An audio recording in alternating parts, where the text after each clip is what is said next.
Literally all I did was open properties and it worked. It's okay. I barely said anything worth hearing. I was thanking you for the 4 years, and saying as long as Joe Biden will be president. Literally all I did was open the settings menu in OBS and it fixed it instantly. It is the funny weed month. I think there's a holiday today. I heard something about the boy is back in town. I don't know what that means. You'll have to help me on that one. I have no idea who the boy is or why him being back is at all important. Is the music a good volume? Too loud, too quiet? Just let me know.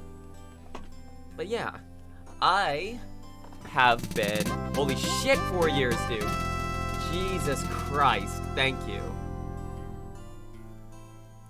A British toilet, maybe something like that, who knows, there's just no way to be sure.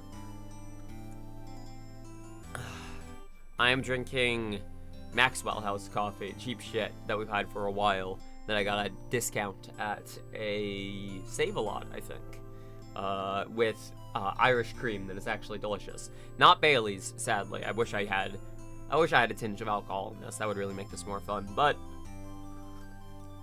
I am actually genuinely trying to cut down on drinking lately because, I mean,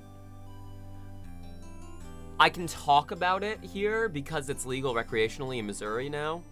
I have a medical marijuana card, but also I do the thing, as you may say, the funny weed month, as one put it, and I'd rather just have, like, one substance thing as opposed to that and alcohol, if that makes sense. The same reason I quit smoking cigarettes.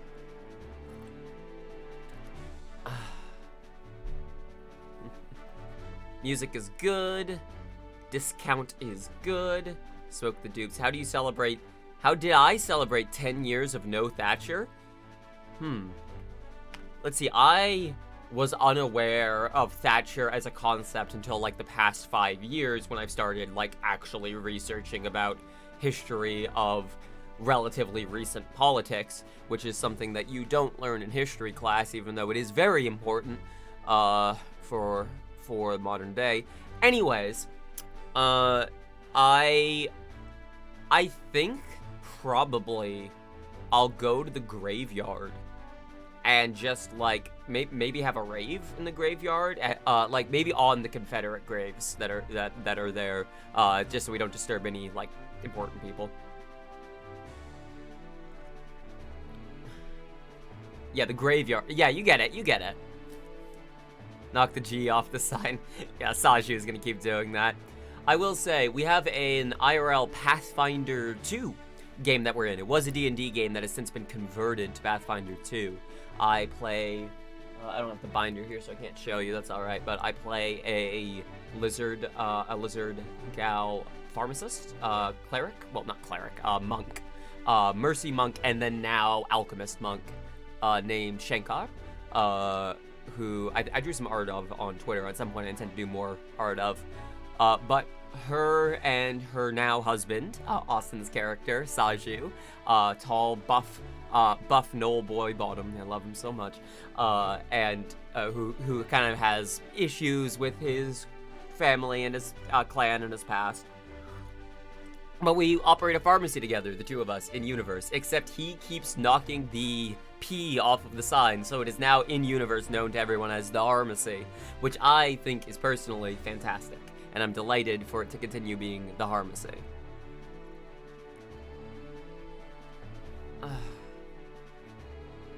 But yeah, these past couple of days have been great for me. I'm broke as shit.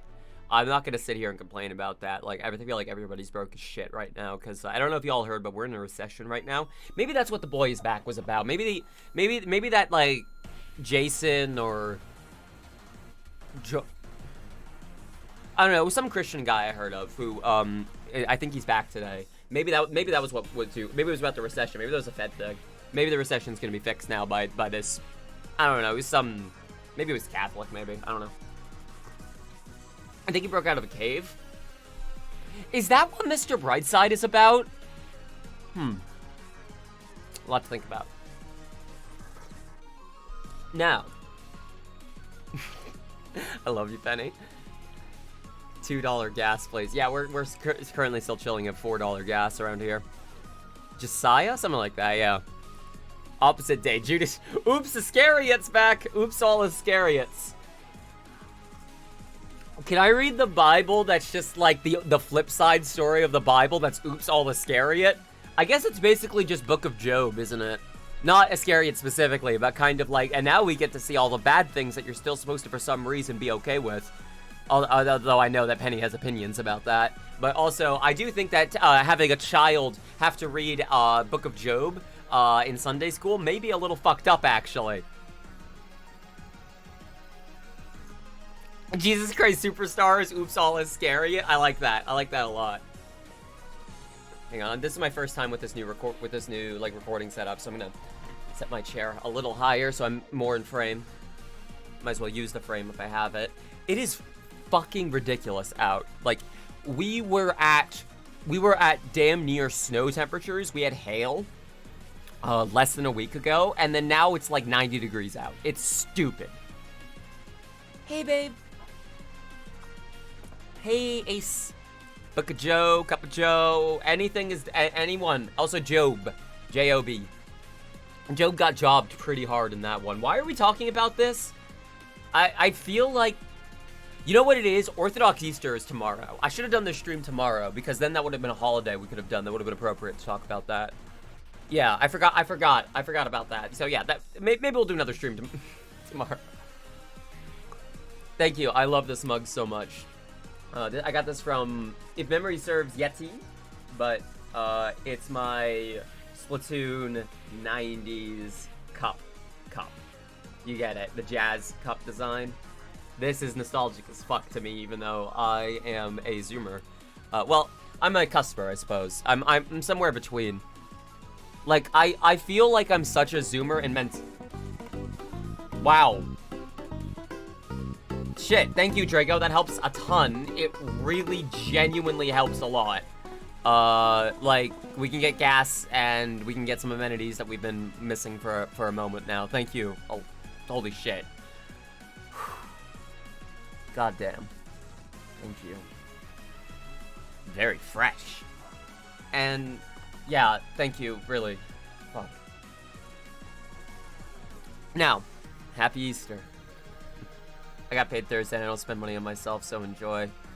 Fair. I've been learning to live with no money more lately, which is something I did a lot as a kid. But from that perspective of, you know, your parents are the one who are handling the nitty-gritty of bills. So all you're worrying about is the day-to-day shit. Like, do you have enough money for school lunch? Do you have enough money for like, if you need to buy something for woodshop class? Or will you have food when you get home? Shit like that.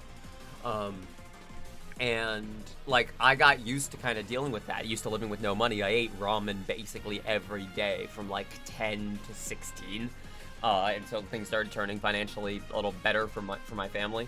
As, you know, jobs got better and the recession, the once-in-a-lifetime recession ended. Thank God we're not going to have another one of those. But... I don't know. I'm getting used to it again. I got used to, like, not eating super cheap foods, and just if we didn't have food or money, just not eating. And that's not a great way to do it unless you literally don't have a choice. But I've talked about this before. I have an eating disorder, so it's difficult enough to eat on a budget as it is. There are lots of things that I can't eat. Also, a lot of the cheaper health things that you may get are often using coconut oil. Coconut is, as I'm told, Jesus, okay, thank you.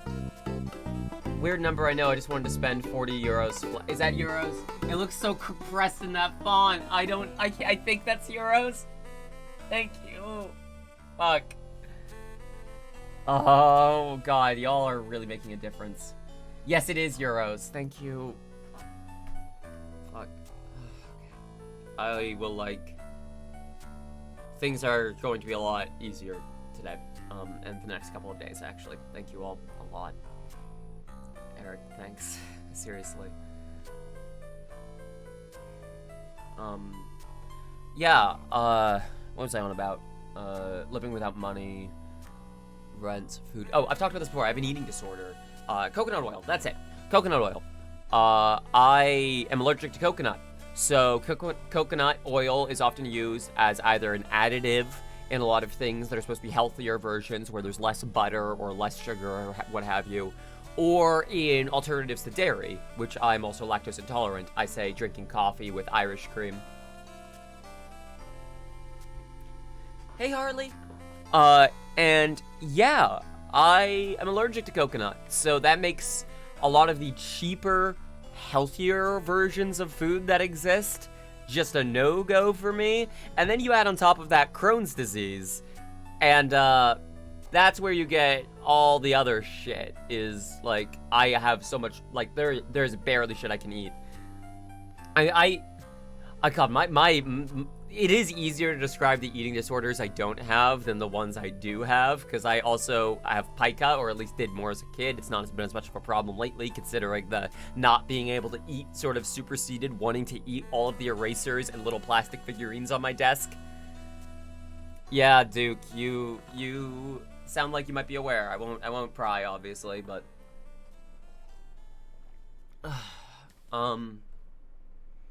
your family and I are probably going to get the house your grandmother's in the house of your grandmother who's in a retirement home that we have to buy it much cheaper than a stranger house and change a lot of stuff in it.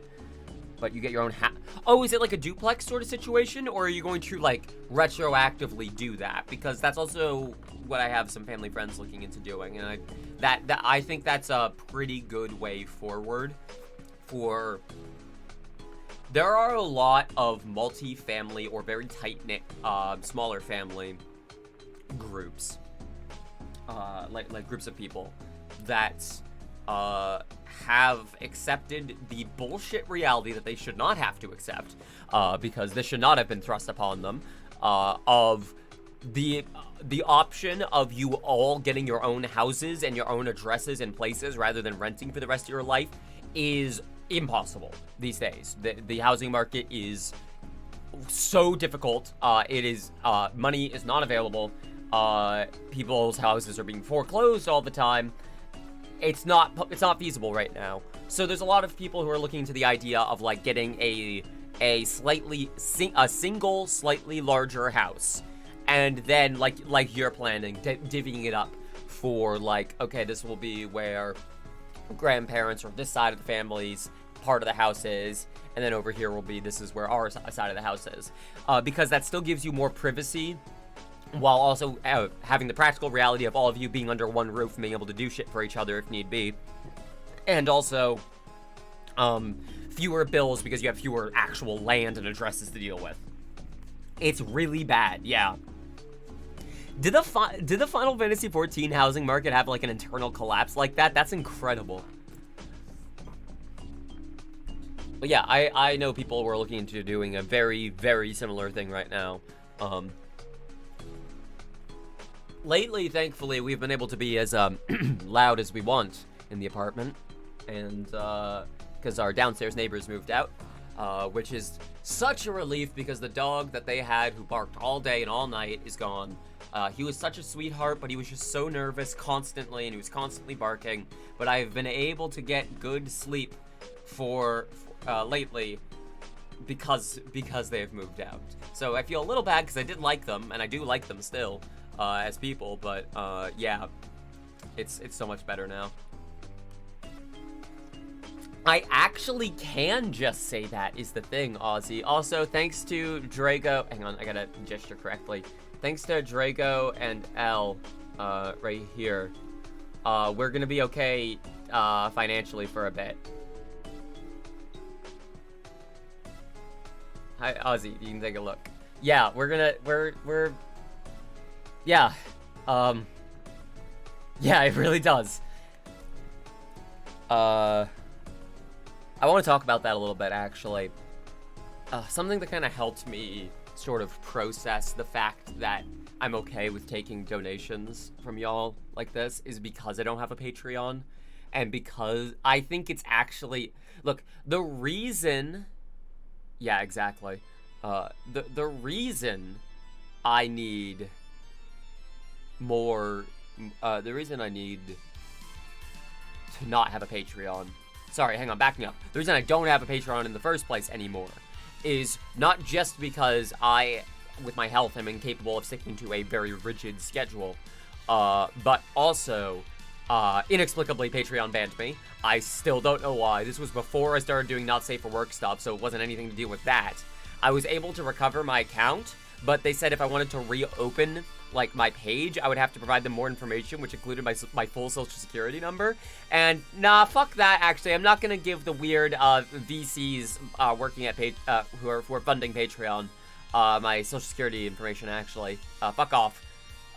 Yeah, they had to verify my identity, and that was one of the steps that was required. It was fucking horseshit. Yeah, everything is so fucking fucked right now. But also, I am more okay with... Ideally, obviously, I'll be asking for help less and less and less as things get more stabilized here and as bills are paid off. But also, I am more okay with, like, trying to coast for a while, releasing a big video project. It's like, hey, here's a 30-minute long documentary. If anyone, and because ad revenue isn't great from those, if anyone wants to donate, now's a cool time to do it. And then, you know, I can coast off of that until the next project comes out. I'm actually okay with that for my career. I would rather it be I make a project, release it, and then get paid for it, and then go on and make a project, release it, and get paid for it. I'd rather be doing that, like, work to pay than relying on the fucking wheel of the algorithm on YouTube for not just getting viewership on a video, but also getting ads that are served that people are interested in on that fucking video. So, yeah, the Back 4 Blood video I'm still very happy with, and it hasn't been doing amazingly. It's been doing okay viewership-wise. It's at about 8K now, which is pretty good. Once it passes 10K, I think I'll at least feel okay with it having been, like, a thing that I did, like a flash-in-the-pan thing. I don't know why, that's such an arbitrary number, but there's something about passing the 10K threshold that makes me feel like, okay, this is like this was at least worth the physical effort it took to make the thing. Like, it feels like if I'm gonna spend, like, a month and a bunch of my physical health on a video, people should at least watch it regardless of if they end up liking it or not. I'm not asking for people to unironically fully agree with me. I just want the 100,000 subscribers I have to maybe watch the videos that I make. That would be nice. Someone who's not played Left 4 Dead or Back 4 Blood, it was worth the effort. It was a fantastic video. Thank you. Love hearing about game dev. See, I know more and more about modern game dev than I do about, at the time of, say, Left 4 Dead's release game dev. Just from talking to friends and talking to people in the industry. But it's really okay, Duke. It's really okay, honestly. Like, when I say I want the subscribers I have to watch the video, I mean, generally speaking, it would be really nice if the subscriber count had more than just a passing relation to viewership on my videos, and indeed on a lot of people's videos. 100,000 subscribers does not mean 100,000 viewers, nor should it. I don't watch every video that shows up on my subscription feed, that's totally fair. However, it does feel like maybe more than 10% of the subscriber count should in some way matter, right? Like, I know nothing. Well, it's something you learn over time too. Like, even like the problem, I gotta be so careful when I say this. It's like talking about ludonarrative dissonance, where like so many people have an idea of what that means, and that's wrong. So you describe it, they'll assume immediately they know what you're talking about. But if you're someone who plays games long enough and follows game development news and cycles, just reading articles about game releases or upcoming games, and like pay attention to delays, pay attention to developer announcements, you will eventually start to learn some of the basic movements of the games industry, about the financial side most of all, because that is the main thing driving whether or not a product gets into your hands or gets delayed, or the marketing that you're seeing for something. However, the thing that will not teach you, crucially, is the human side of it, is how often, truly, game development is a couple of people sitting in front of a computer screen for far too many hours, having not slept in days, working to meet a deadline on something that they are likely, at best, a coin flip away from getting credit on. That is so often what game development is, especially these days. Especially in early days, too. Like, we've kind of gone full fucking circle on that somehow, crazy, where we went from the era of not crediting developers on games because they were seen as products from the company, so it would be an Atari thing, not the developers listed, to now, in these days, of going, do we really need to credit all of the people who we paid fucking $500 flat to make the entire UI for this entire part of the game? Do we really need to put them in the credits? No, we'll just credit the studio they work for. That is so much of what game dev is. Working on impossible deadlines for almost no credit for a product that you may not even be happy with in the end. This is why indie studios are so much more interesting, because at least indie studios, usually if someone is putting in that much effort, it's because they personally care about the thing they're making. They personally are invested in it. That's not just a gig. It's not just a part of a larger project that may or may not be good. It is something that they are like, I am a firm believer in what this game could be, and I'm happy to work on it. And unfortunately, the reality is that often still involves crunch, which it shouldn't, but that's a problem with capitalism, not and specific to the game dev scene. Now, what you have here is these two sort of competing versions of game development. Of a bunch of people really struggling to meet deadlines as they work on fragmented pieces of a project that may not even come together, and if it does, may wind up sucking, and even if it is good, they may not even get fucking their name put on it. On the other side, you have indie studios who are also doing truly so many of those things, but generally speaking, if you're working on something, you can be a little more confident that either it will be something you think is good, or if the project goes bad, you can usually just tell people, like, yeah, I was working on this and then it kind of fell apart. A la, like, some of the voice actors for Yick, saying, like, yeah, it became more clear later on what was going on there, and I just wasn't really, like, early on I believed in it, but then once I saw what some of the writing was, I got uncomfortable with it. Shit like that. Now, what is underpinning the first thing that is now starting to underpin the second thing that is going to make all of this worse for the past couple of years and years forward? Because while I don't want to just sit here and say it's capitalism's fault, I can't sit here and not go, venture capitalists are responsible for so many of the issues in the game development scene.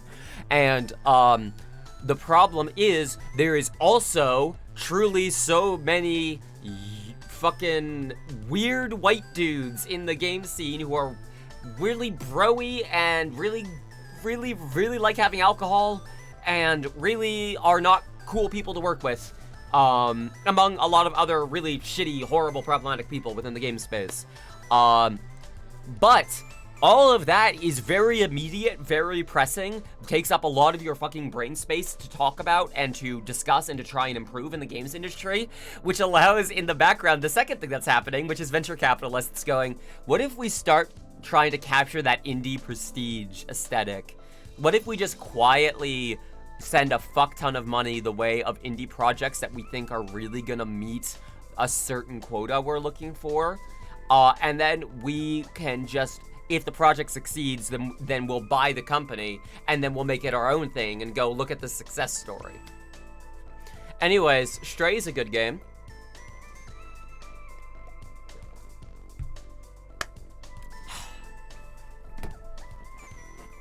All of this bullshit is why I want to keep making videos about video games. Because there is so much going on, there is so much nuance, so much of it is bad, but truly at the core of it are a bunch of people who just really want to make something neat and cool or interesting or tell a good story, tell a story that hasn't been told before. Like, there are people who fucking care in the middle of all of this. This is not a doomed industry. There are people who really do give a shit. And they are being drowned out by sexual predators and venture capitalists. And it is fucking horrible. So I want to keep making videos that not just point out the horrible shit happening in the games industry. Plenty of people also do that. People make games is a great channel for this. But also, pointing out good success stories, projects that actually worked and went over really well. Like, I'll do a video about Hardspace Shipbreaker and how I think it kind of got muddled in, like, game development, like, rush to quota bullshit. And also, at the time of release, this has since changed, the actual studio itself was not even unionized, fun fact. I'll tell that story just as much as I'll tell a Road 96 story of a bunch of developers getting together saying we want to tell a political story in a game, and we're gonna fucking sit down and do it. And that's cool. And again, both of those have complicated, huge stories behind them. Nothing is just as simple as a person going, I'm gonna make a game and making it. There's always a billion other things that happened in their past or will happen in their future that will affluence that. But it happens. We get good games made by cool people that go so often under the radar for prestige instead. So that's why I want to keep making videos. I want to show off those cool games that would otherwise be drowned out by astroturfed prestige that is sapping into legitimate developers who are trying to make cool shit and are too busy dealing with the sexual predators to realize that their labor is being exploited by millionaires.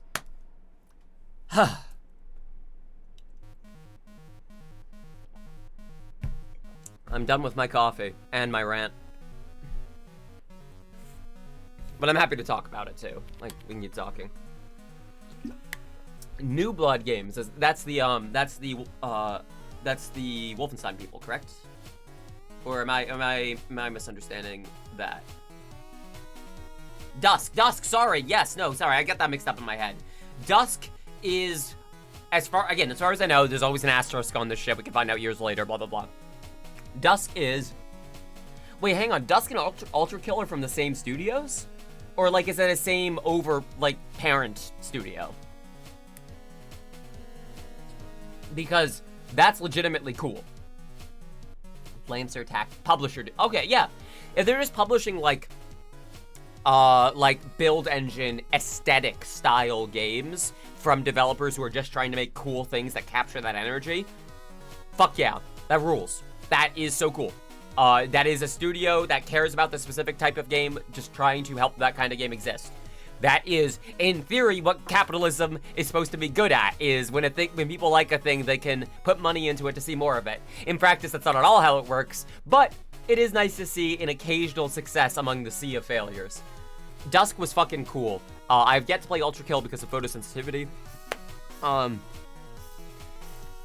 Maybe I'll try one of those, plugins on my $9.99 a month page. Anyways, what was I on about? Video games. Lancer Tactics. I was gonna look that up real quick. I'm curious.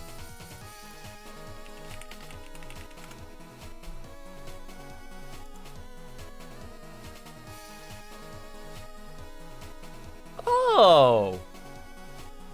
Tell you what, this doesn't seem like my thing. But I will say this definitely seems like Austin's thing. So I will send it along Aussie's way. Yeah, this might be a little too big brain for me, but this is very much up Austin's alley. Sending it along. There we go. Thank you very much for that. Ultra Kill is great, but it can be hectic for your hands, so be careful. That's true. Oh, here, I'll drop a link to the Kickstarter, Lancer Tactics. I just looked it up after you recommended it, but, like, just at first blush, this style of game is, like, exactly the kind of thing I could see Austin loving. And I enjoy sitting and watching him play.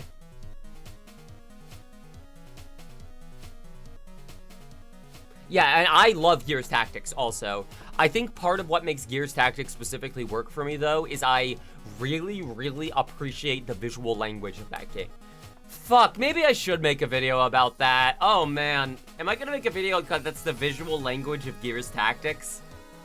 Okay, hang on. Let me stop making more work for myself, and let me back up and start at... I will write a co-host post about the visual language of Gears Tactics. I will do that at some point when I have time, because I have a lot I could say about the way that game displays information to the player, and I think it's very clever. Like, they do a very good job of putting information on the parts of the screen where the player is likely to be operating at the time they would be considering that thing. like they put weapon swaps near the margins of where you would actually be attacking an enemy. It's hard to explain.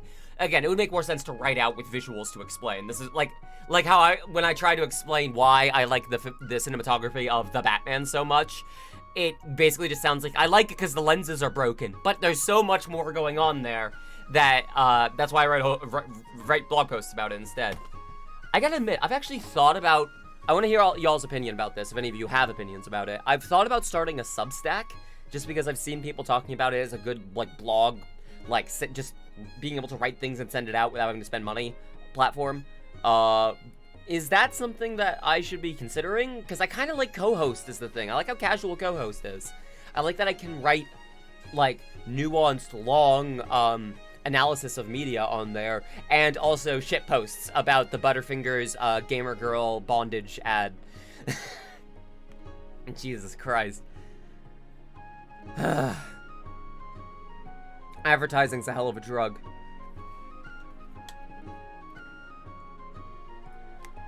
And the what now? Let me pull up a picture real quick. I don't want to put this on the stream because I might get banned for it, despite the fact that it plays on Twitch. But I will, however, link it in the chat because it's fucking bonkers. You can find this ad on YouTube too if you search like Butterfinger Gamer BFI ad or whatever. It's like they're like nobody lays a finger on my Butterfinger thing, and they have the fucking like narcs who take back Butterfingers that are stolen, except the specific way they catch this particular thief is by strapping her to the chair in bondage, which is fucking weird as fuck. Oh, God. Advertisers need to stop. Like, we already know advertisement is bullshit. The jig is up. We all know advertisement is bullshit. It doesn't work the way we have been told it works. For years and years and years, the research that has been used to prove advertisement works was itself quite flawed and often funded by advertisement industries. This is a real ad I keep getting on YouTube, on YouTube and on Hulu, for Butterfinger. It's fucking... Okay, hang on. Do we just want to watch shitty commercials I'm aware of for a few minutes? Will I get banned from... It's ads! It's literally ads! Will that be a problem? I think it'll be fine, right? I'll just put it in like we'll do like a subsection thing for it. Okay, yeah, never mind. Let's do this. Let's do this. We're doing it. Okay. Right. I'm going to pause this. I'm going to open an incognito YouTube window so that I won't get served like recommended content, so that all of this is gonna be just as we see it first blush. We're just gonna do this for a few minutes. I'm not fucking whatever his name was, critical. I'm not critical. I'm not gonna make an entire career out of watching other people's work and going haha. Anyways, let me... I'll actually just turn off now playing for a bit while we do this, because here are a couple of ads I'm personally aware of that I think are fucking bonkers from lately. Okay.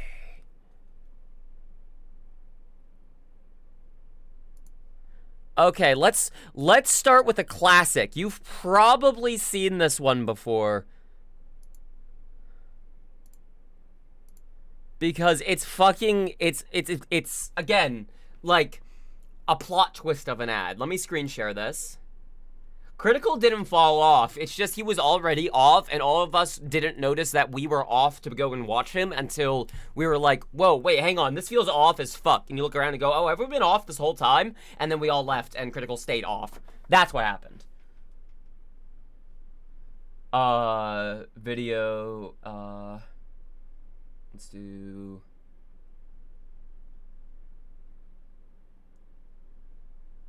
Screw it, we'll do display capture. Yeah, that's fine. I just gotta be careful. Okay. Now, y'all probably have seen the fucking title already, so you know what's up. but also this is a good way to start because in the world of bonkers advertisements from like the past like 5 years, this ad is probably up there of good intentions with just such incredible flaws. Okay. Can you all hear that okay?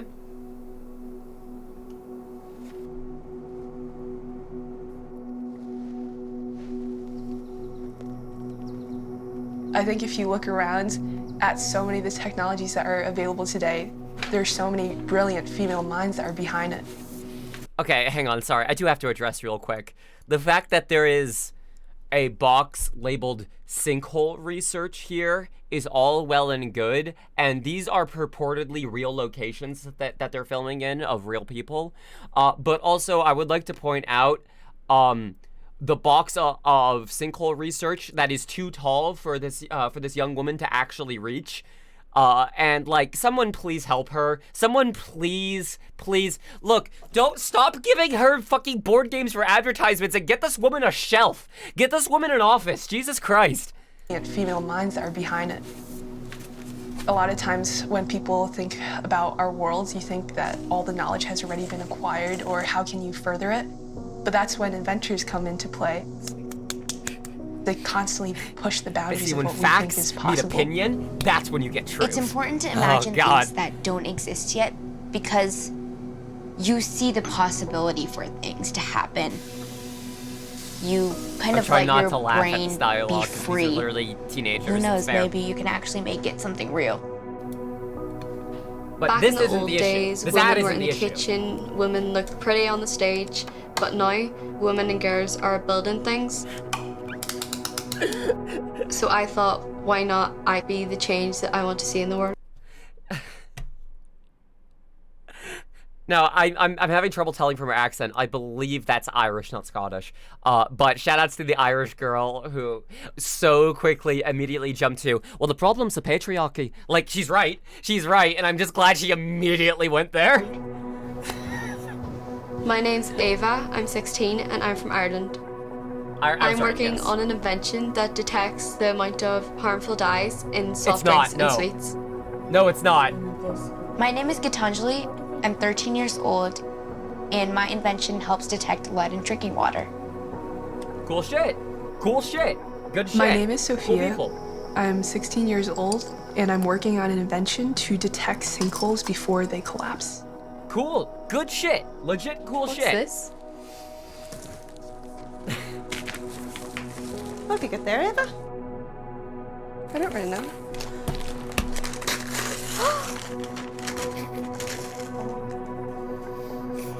Miss Monopoly. Dear Ava, we believe in you and your invention. That's why you've been chosen to receive a first edition of the Miss Monopoly game. Because you're just like the inventors inside this box, inventors who changed the way we live. Because you're just like the inventors inside this box, ideas contrived from people who went uncredited and unappreciated.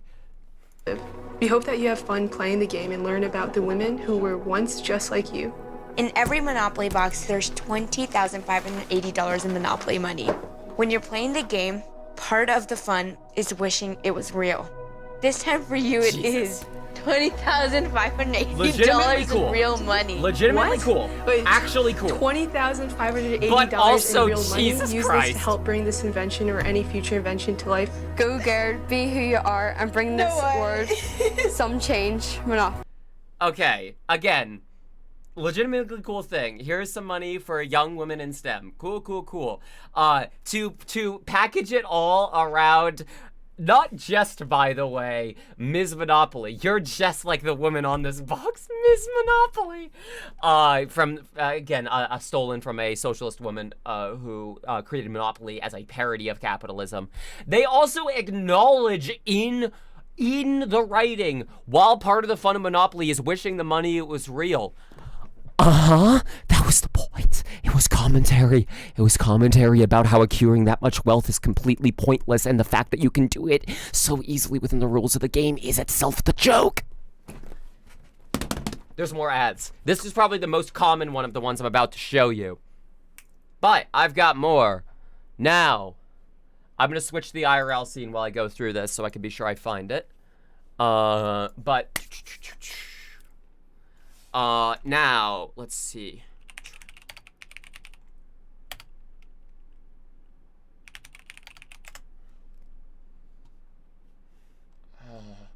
Here's the problem. I tweeted about this one a while. Okay, I'm going to have to look up this one I had from at Connor-Sheri VA ad videos. Oh, okay. Actually, yeah. Here we go. Never mind. I can just show it to you all right here. I don't even have to pull it up on YouTube. Perfect. Okay, let me full screen. I tweeted this one out a while back. Again, real ad I'm about to show you. Y'all remember the Folgers commercial? When I say the Folgers commercial, some of you instantly know what I mean, and those of you who do are perverts. No, I'm kidding. Here is a fun sequel to the Folgers commercial, in my opinion, about travel instead. I booked tickets to Paris with my boyfriend, then we broke up. It's not you, it's me. So I took the next best person. Pick me. My sister.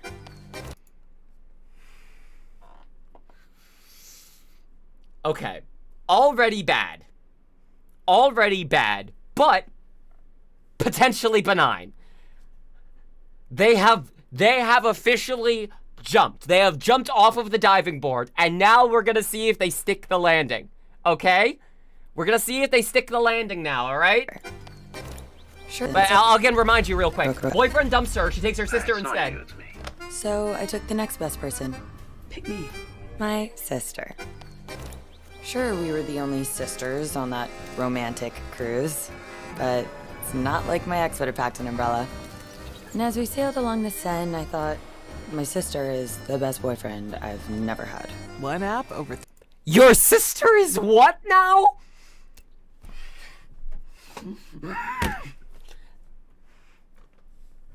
Now, I have a sibling, so I can tell you from personal experience, the idea of any sibling describing another sibling as a partner they never thought they had is beyond parody. No one does this except in fucking incest porn, I'm guessing. The only reason I know that is because Ted Cruz liked it on his main account once, and it was extremely funny to see what he was looking at. Fucking hell. Why are the people at Viat... I guess maybe it's like a, if you open your eyes during a sermon sort of thing, where if someone at the table's like, yeah, and then she says, yeah, my sister's like the boyfriend I never had, huh? If anyone at that fucking table says anything, it reveals that they have internet history.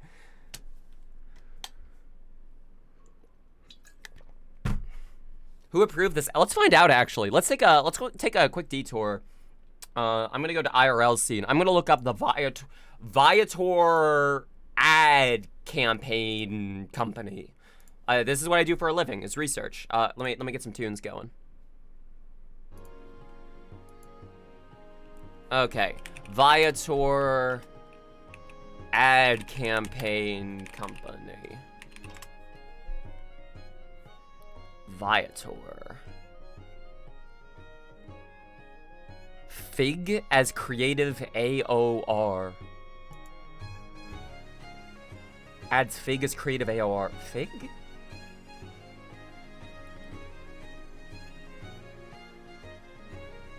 Experience. Okay, who the fuck owns Viator? Okay. It's a fucking TripAdvisor company. Okay, it's just TripAdvisor. It's TripAdvisor is what it is. So if you hate TripAdvisor, which you should, they're a terrible company, then you also should hate Viator. Anyways, it's the same company. Now, campaign for Viator. Do more with Viator advertising campaign launch. Sister. Okay, is this the company that did it? Or are they going to say which company is responsible? Read more about the Do More with Viator campaign here. Do More with Viator. I'm just trying to find the company responsible for this thing. Hi, Kayla. It's good to see you. Do more with Viator. Okay, I've got a company name. Omid Amidi. Amidi. Let's see. Is an internationally awarded, strategy-led executive creative director and storyteller at FIG in New York. Okay. Selected work. Coca-Cola, share a Coke. SeatGeek, so fans can fan. Viator, do more with Viator. Zillow, there's no place like Zillow. I would show you this website, but I actually am gonna have to leave this website soon because it's actually giving me a headache because it has constantly moving images in the background. McDonald's, I see fries.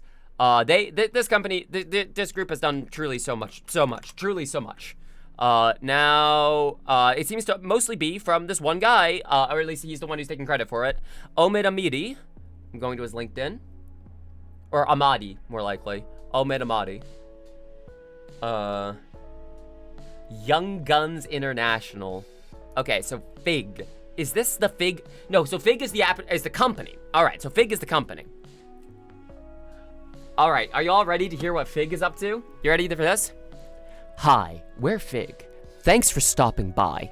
We are storytellers for the information age. We specialize in driving salience for brands by crafting, launching, and optimizing integrated stories that cut through the clutter and complexity of the, and then this is capitalized, information age. Jesus fucking Christ. Good fucking Christ. This is terrible. This is a terrible company. This is a terrible industry, and it's all bullshit. All of this is bullshit. All of it. All of it is bullshit.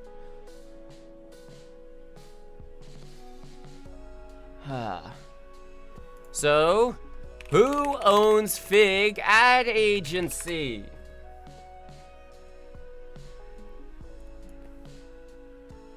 Mark Frigiulio? Let's see. Does he have a Wikipedia page?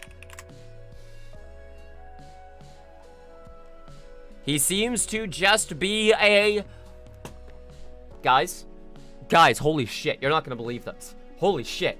This guy is a venture capitalist. It's all people with a bunch of money who don't know jack shit, starting companies that don't make any fucking sense off of research that was funded by other people who don't know what they're doing, and making the weird incest ads. It's all venture capitalists. All of it is venture capitalists. Christ. Anyways, let's watch some more shitty ads together, because I've got another one. Let me think. Which one in particular? The Butterfinger ad. That's right. We gotta get there. Butterfinger gamer commercial.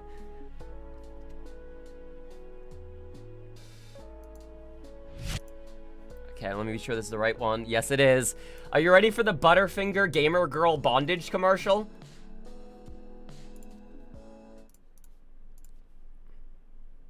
Well, I don't know if the Folgers ad... I'm sure people have done research into the Folgers ad. I'll show you all the Folgers ad in a second. We'll look at that in just a second. For those of you too young to remember. Okay. Butterfinger gamer girl bondage ad. I just realized I still have on-call Aussie listed there. Whoops. It's fine. Doesn't matter.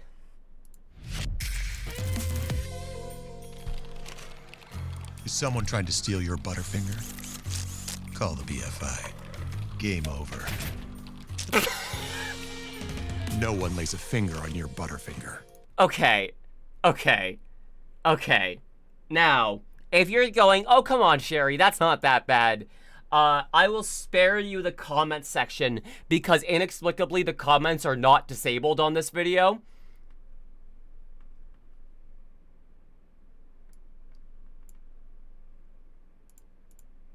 But like the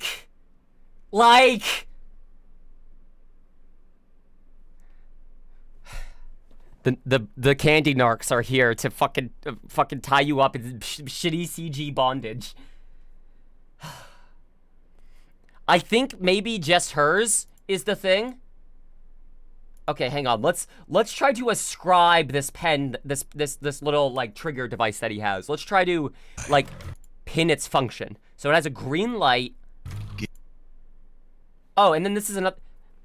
see, this is why continuity is important. These two shots are not, we're not filmed at the same time because you can see the green light on the side there. But then in the counter shot, he's not, or in the close-up, he's not actually, there's no green light on it. So, this looks like an EpiPen. This legitimately looks like an EpiPen. This literally just looks like an EpiPen, actually. Hold on. Is this just an EpiPen? Hey, guys, is that just an EpiPen? Hold on. Oh my god, this ad sucks so much shit. Is that a Tide pen? Hang on.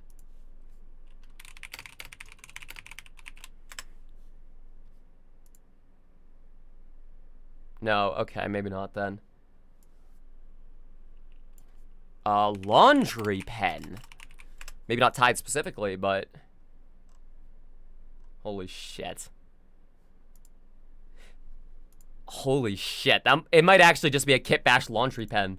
Holy shit. Or not Kit Bashed, no, yeah, that is the right word. Kit Bashed. I think that's literally what it is. Look, they put a fancy green light on it.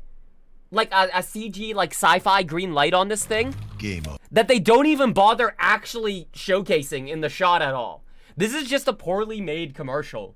Like, I could edit this. Not a joke. I'm actually confident I could edit this better than they did.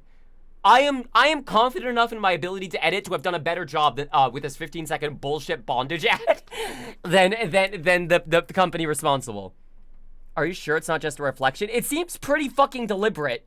Like, take a look.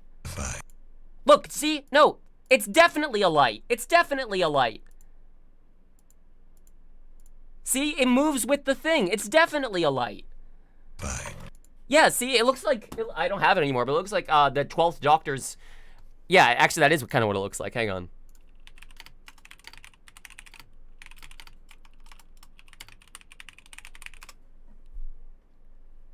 It kind of looks like the 12th Doctor's sonic screwdriver.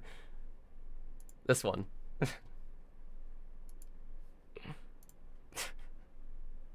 What the fuck? Like, okay, I think you can even see on their faces, neither of them are quite comfortable with this. Also, they never actually tied this girl up. So they just had to, like, no, just sit there like you're tied up. Like, this is all CG. You can tell in the shot here, it's clipping with her hair.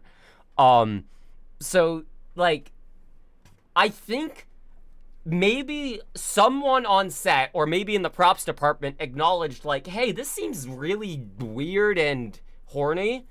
And they were like, oh, don't worry, we'll just pass it off to the VFX team because none of the VFX artists in the industry are unionized yet. And as long as Marvel movies keep being as popular as they are, that's never going to change.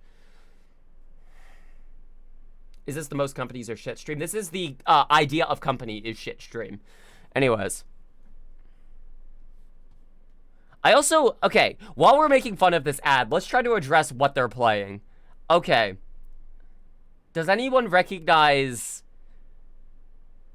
what this is even supposed to be? Game-wise. Hold on. Okay, now I'm just curious.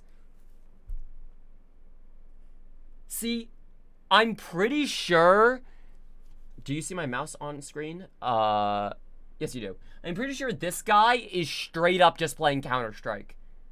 Like, I'm pretty sure that's just the Counter-Strike HUD. And that's... I think this is long, or mid. I think this is mid on Dust 2. That's a corpse. Is that Valorant? Maybe that's Valorant. Or Siege? It could... Maybe it's supposed to just look like those. Maybe it's a generic one that's just supposed to look like those. So, okay. Yeah, everyone else is just playing an RTS. Okay, and then this guy has his Butterfinger perfectly positioned to be framed out. Which also, by the way, I really enjoy the setup this gamer has here. So, let's review what's going on in this scene. Wait, hang on. What the fuck is on his... Are those from blue LEDs? Maybe on his hand here, that's just from the laundry pen. Maybe the laundry pen leaked and it got like bluing dye all over his hands. The fuck is that? Is that just LED light? That desk is too clean to be a gaming desk. This might be one of, like, the worst commercials I've seen in this year. It's kind of impressive. Okay, now let's establish this girl, who's sitting in a special yellow gamer chair, I'm now realizing. Also, I think this is, like... Yeah, these are just real-ass gaming chairs. They didn't make these specifically. Okay, we cut to... What? Whammer? What does that say? Does that just say gamer? That does just say gamer. What the fuck? It just says gamer. In case you weren't sure.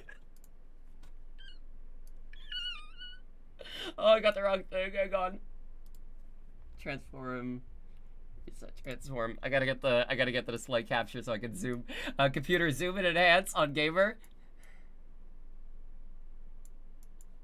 It's like the Scarface font. It's great. You see it there? Gamer. Fucking hell. Yeah, that's a gamer. Okay, so let's continue to critically analyze this piece of shit commercial. Okay, transform. Oh no, that's game capture. Transform. I gotta get back back to a reasonable display. Apparently at some point I hid the overlay. I don't know how I managed that.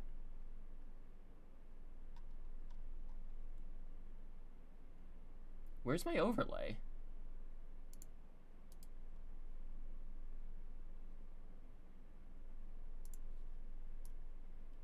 Oh, that's right. I had to rescale it to fucking 1080p because I'm an idiot. That's right. I'm a dum-dum. No, that's just my fault. There we go. Okay, anyways, let's talk about this ad some more. You can use dot and comma, but if we do that, that's going to be the rest of the stream, and I don't think I can have that be the rest of the stream. Okay, hold on. We have further information. This was filmed in 2022. This is a multi-lang keyboard, so maybe this person was playing a Japanese game that they had to have the syslang switched for. Consider that. I also find it really fun, by the way, that we have the Windows, like, pop-up. That's just obviously the Windows, like, 10 screen here, and we don't on this monitor. Where does the robot even come from? Okay, the robot. Oh, the robot? Oh, the robot's from behind the monitor. The robot? Oh, the robot? Sorry, were you wondering about the robot? Which, hold on, by the way, I also want to point out, they cannot for a fraction of a second trust you to acknowledge a reality in which that could be anything other than a Butterfinger. So, in the establishing shot, the Butterfinger is facing towards frame, away from him, and then in the counter shot, it's still facing towards frame, towards us, even though that's from his perspective, because this is his computer.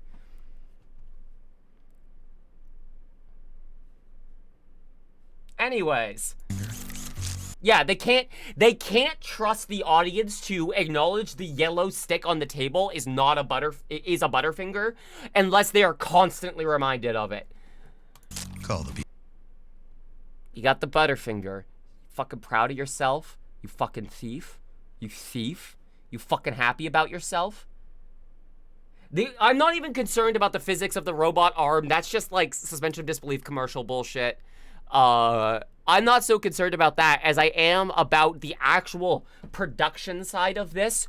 I don't think anyone here was a fan of what they were doing. I don't think there was a single person here who thought this ad was a good idea. I think literally everyone involved was deferring to market research.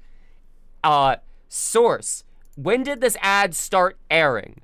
Okay, let's see. 2022. 05/31. Okay, so that's April. May 31st, 2022 is when they filmed this, presumably. Butterfinger Gamer ad. November 2022 is when they first uploaded this. So, that means So they had from May, June, July, August, September, October. They had 7 months to make this thing, and this is the best they could fucking do. Because they presumably just shuffled off the editing to a company that they didn't ask too many questions for, that is shuffling off all of the VFX work to ununionized studios who are working overtime and are constantly just making complete bullshit for movies and what have you. There's a reason why the editing looks so bad, and that's also why I'm not talking about how bad the arm looks, because, like, it was presumably someone who was being super underpaid and, like, was not credited. God, Jesus.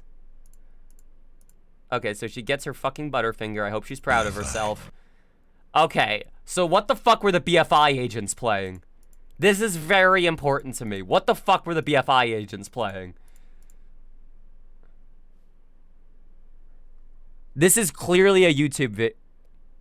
Guys, you can see the player, not a YouTube video, but it's certainly a player there. Guys, there's clearly just a video playing, and you can see the timeline player. Let me zoom in so I can show you what I mean.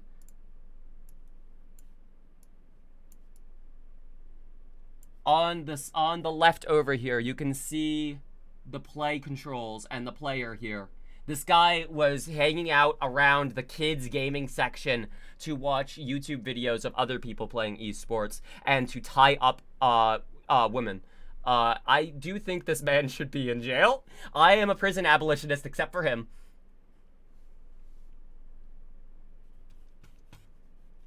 Let me reset this back to normal. We have spent so much time talking about these 15 seconds, but you know what? It's been delightful, honestly. I'm gonna get a copyright strike. Okay. Now, I gotta say, shout-outs to the woman who gives her all to the face that she puts in. She looks so, like, how dare you? like... Meanwhile, I don't think it knows what's going on. I don't think the actor here knows what's going on. It's a pre-recorded speedrun for GDQ, everyone's like, yeah, this guy was actually claiming that he was getting the world record at Majora's Mask, but it was actually from a previous attempt. Game over. Okay, we already established that shot. We talked about that shot for a while. Wait a minute. Hold on. Wait, hold on. Wait a minute. Is she in a different chair? No, okay, you can't see the yellow from this side. Never mind.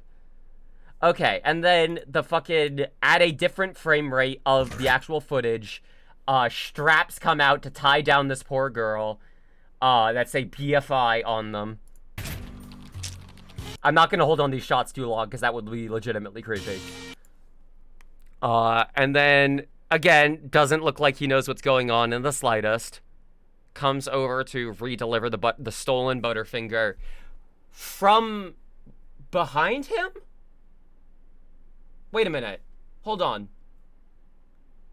Wait. Spatially, that doesn't make any sense. Hold on. The way we have established this scene... Here is where we are. This is the perspective we're looking on of him. Then, the through monitor perspective implies that this perspective is about where she's sitting. Through monitor perspective, we cut to here, so it implies we are now looking from about where he's sitting, except obviously he's playing his fucking video game and he's so distracted that he doesn't see. So then all this shit goes down, but then they approach from behind him. Where are they coming from? Where the fuck, where is this? Where are they coming from?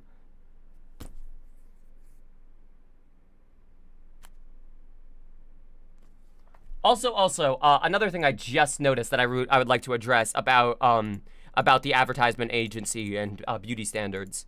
Let's acknowledge for a moment the gamer guy here that has a like beauty mark of some description on his eyebrow here that is not covered in makeup. They just left it as is. Totally fine. It's not like they're making him out to be a total nerd or anything, just making him out to be a normal person. Cool. Except then in the later shot, they put cover up over it.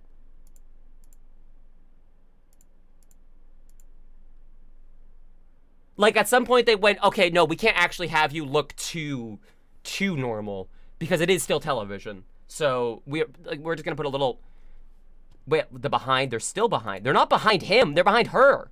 They're sitting here. He's off to the left of this scene, through the monitors. They grab it, they're behind her, and then they're now here. I know they walked around the table, but what I'm saying is this guy has just acknowledged, oh, my Butterfinger's gone. And they've snuck up behind him, even though this entire series of events played out directly in front of him. Okay, actually, that's a good point. Does anyone else in the esports arena acknowledge this woman has been tied up? Over. Does anyone else look? No. Huh, curious. They don't show anybody else's reactions because there's no reality in which that's not creepy. Oh, yeah, we're still talking about this. They're too busy gaming. Okay, and then we get to here, and then it's fine. He looks normal again. Like, they did... Oh, my God. Maybe it was like some kind of After Effect thing where they were like, no, we gotta clean him up a little for some stupid shit. But then, yeah, he's fine. And then it's the Butterfinger ad, and... they just kind of stand there and watch. I think that's my favorite part, is that they just kind of stand there and watch as he eats it.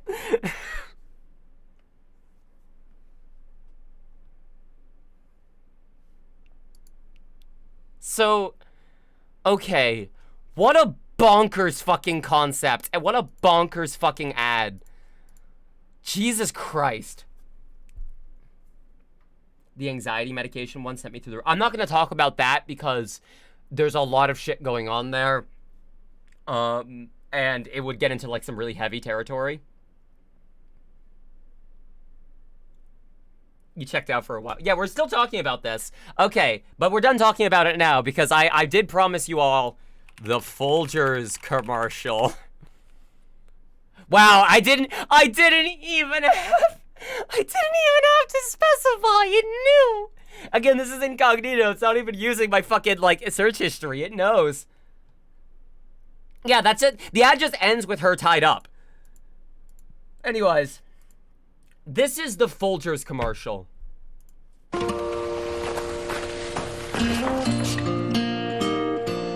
must have the wrong house. Sister? Oh, I missed you so much. They waited up all night for you, you know. It's a long way from West Africa. Oh, real coffee. Wait, hold on. They have coffee in Africa, my guy. Like, I get what you're saying, but they have coffee there. Coffee is like one of the easiest things to transport because it is so compressed. There is a shortage, but this was 2009. They had coffee there in West Africa. They had coffee. They did have coffee. I can guarantee you. They had coffee. Oh, they didn't have real coffee. Fucking excuse me. Yeah, I'm sure you took all that freeze-dried shit because you couldn't possibly take a container of grounds with you, you weird fucking incestuous man. Anyways, let's get to the incest shit. He's here. I brought you something from far away. Really? Oh.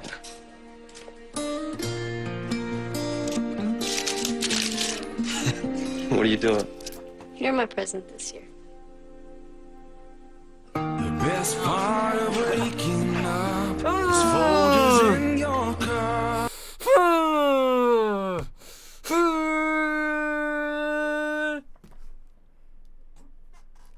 Yes, it is. Yes, it is. I just didn't want to say for 2009 because I legitimately didn't know. But I can also safely assume, America isn't the only place in the world. It's in fact one of the few places in the world that exports most of its coffee from every fucking where else. Because everywhere has coffee. Everyone has coffee. They have coffee in Africa. I can guarantee you. Jesus Christ. Oh, wow. Happy holidays from Folgers. Okay, now I am going to see who was responsible for the Folgers holiday commercial. The Folgers brother-sister Christmas commercial. Explained by the brother himself. Video is no longer available. Funny that. Yes, so this is talking about the acting. And the creepy brother-sister Folgers commercial need a bath. But what I'm curious about, like, obviously, this is going to be a lot of words to say. The actors also knew it was weird, but they needed the money and the gig. So, like, yeah, good for them. They got the work, and they did act their hearts out in that really incestuous commercial. Good for them. I'm more of a French press kind of guy. Me too, bud. I want to know the company responsible for it. Was that an archive of our own link? 18 stories listed about... Jesus fucking Christ.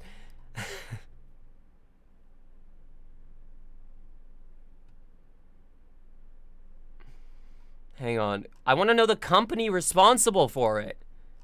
An oral history of the Folgers insisted! Yes! This is exactly what I was hoping for. Satachi and Satachi? Is that the company? Or early on that the client loved. Hey guys, is this a thing that means anything? At Satachi and Satachi, we like doing impossible things. Integrity is the foundation of our long-term success. We deliver and bring enjoyment. Does any of that mean anything? Hey guys, does any of that mean anything? It is a multinational communications and advertising agency network. Thank you, fucking Wikipedia. Jesus Christ. I have a fault. Hey, if y'all didn't know, marketing is bullshit. Companies are bad. Capitalism is bad. And the most important thing that you should be doing in your life is spending time with people that you care about. Anyways, so Satachi and Satachi did the incest ad. Difficulties in decline, eh? After the brothers. This is gonna be the next fucking Drake and Josh entry. Mark my words. Drake and Josh after the brothers. Notable alumni. God.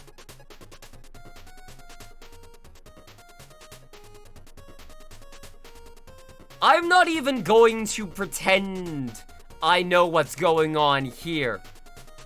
I'm not even going to pretend I am smart enough to have an opinion about this.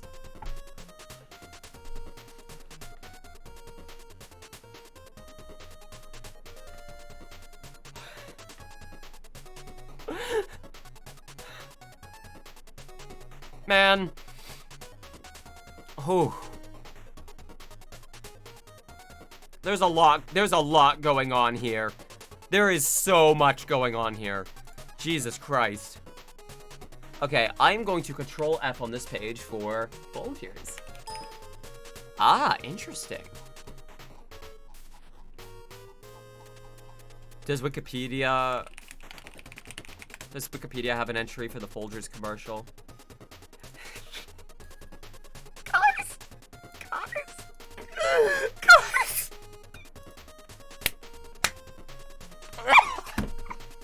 Redirects from Folgers incest commercial! Fucking hell!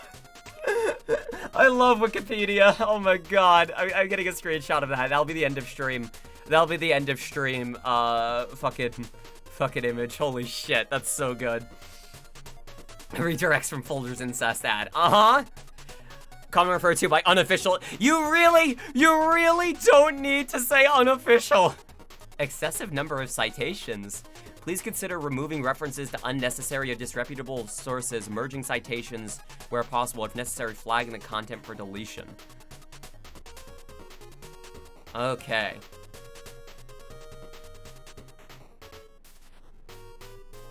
For the ad's 10th anniversary, GQ interviewed people involved in creating the ad. So it seems like that GQ piece, hang on, where's the... Yeah, I'm gonna go ahead and link this here. If anyone wants to read more about this fucking insane bullshit. But it seems that piece is where a lot of this information comes from. I like the number of citations here. I do see what they're saying up here. That's fair enough, actually. I do see what the issue is.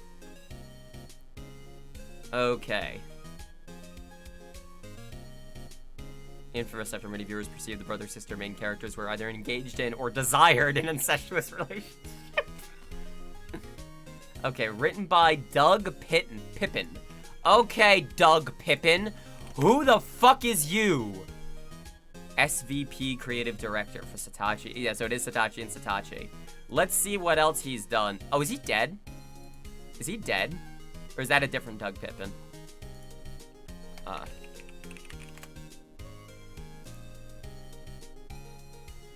Wait, no, is that the... Hang on, is that the same Doug Pippin? Yeah, we're definitely doing more of these streams. These streams have been great. I'm having a great time. Yeah, no, okay, he did pass away. I don't know enough about him to say rest in piss, but he was a marketer, so I'm, you know, I'm just not gonna say anything instead. Your name is Patrick Coffee. Good for you. I love journalism. Hang on, y'all. I'm gonna show you a cool trick. I'm gonna show you all a cool trick. I'm gonna show you all a cool trick. I'm gonna show you all a very cool trick. I'm gonna show you all a super cool trick.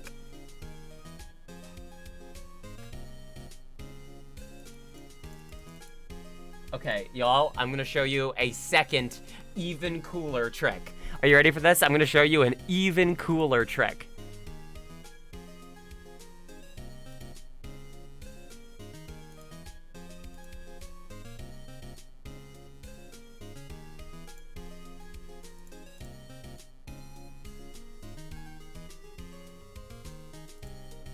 Is this just the same article? Oh no, that's in reference to another one, I see. Where is it? Paywall, subscribe, text? No. Ad wall. Post up ad. I love going through, by the way, the inspect elements on websites that are trying to sell you shit. It's always really fun to see the way they internally describe shit. Article native ad.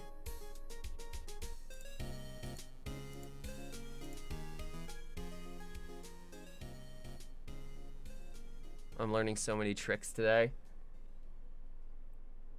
Paywall, subscribe. Work smarter, learn, grow, and be inspired. Christ, already a member? Asking me to sign in, you say?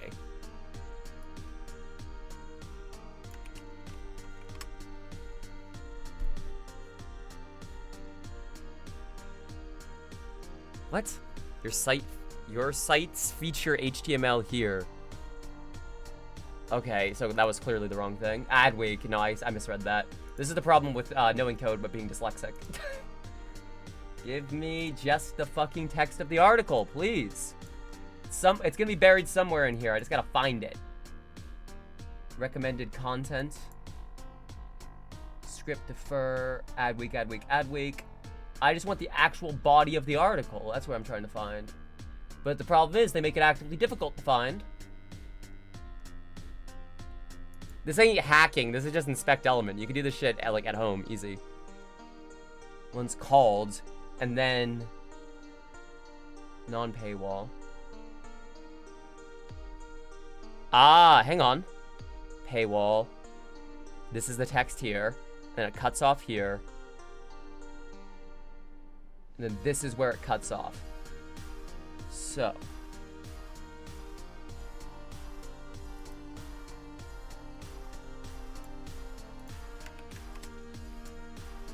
Now, if we inspect element on this version of the page... Oh, wait, no, never mind. Sorry, this is... God, I can't read. Where the fuck? We got this, y'all. Take care, Blue Jay. Bye-bye. Where is it? Credits remaining? Jesus Christ. Well, article content. I don't think we're going to be able to read the rest of this article, sadly. It seems like they've cottoned on to this particular trick. This is sad. Well, it's okay. It's not like journalism is important. It's not like information should be free. I'd like to just point out for a second, by the way, I'm gonna reload this page with ad block disabled. I want to point out, website's called Adweek, obviously. So you get Adweek, Commercial Week. You have to subscribe, sign in. Now, if you actually want to get to any relevant information, you first have to get past all of this shit. You have to get past if you combined all the McElroy brothers together into a single man. And then you have to subscribe to read. Which, by the way, they don't actually tell you how much it costs here. So I am curious, how much does a subscription to Adweek cost? I love journalism! That's enough for today, I think. This has been a fun discussion about capitalism and about marketing and about advertisements and about editing and about life and about all these things.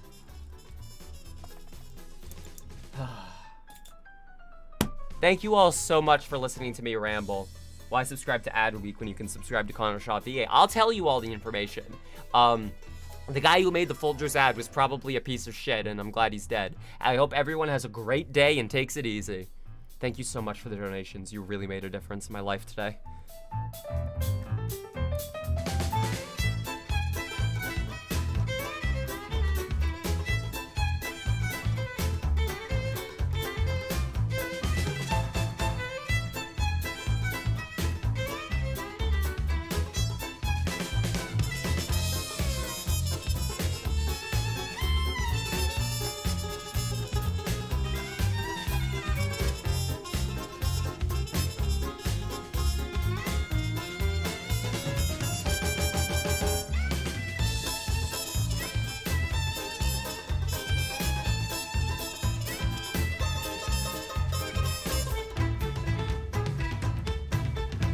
Kraz has never been more correct about anything.